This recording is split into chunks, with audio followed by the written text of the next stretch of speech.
আলহামদুলিল্লাহি রাব্বিল আলামিন আর রহমানির রহিম মালিকি ইয়াউমিদ্দিন ইয়্যাকা না'বুদু ওয়া ইয়্যাকা নাস্তাঈন ইহদিনাস সিরাতাল মুস্তাকিম সিরাতাল লাযিনা আন'আমতা আলাইহিম গায়রিল মাগদুবি আলাইহিম ওয়ালাদ-দাল্লিন।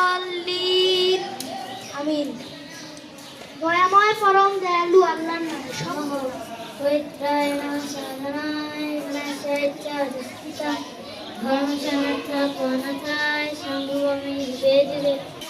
শপথ বাক্যের জন্য প্রস্তুত। শপথ। আমি শপথ করতেছি যে মানুষের সেবায় সর্বদা নিজেকে নিয়োজিত রাখিব, দেশের প্রতি অনুগত থাকিব, দেশের একতা সংহতি বজায় রাখিবার জন্য সর্বদা সচেষ্ট থাকিব। হে মহান সৃষ্টিকর্তা, আমাকে শক্তি দিন, আমি যেন দেশের সেবা করতে পারি এবং এই দেশকে একটি শক্তিশালী আদর্শ রাষ্ট্র হিসেবে গড়ে তুলতে পারি। আমিন। আমার সোনার বাংলা, আমি তোমায় ভালোবাসি, চিরদিন তোমার আকাশ, চিরদিন তোমার আকাশ, তোমার বাতাস আমার প্রাণে, তোমার আমার প্রাণে বাজায় বাঁশি, সোনার বাংলা, আমি তোমায় ভালোবাসি।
চিরদিন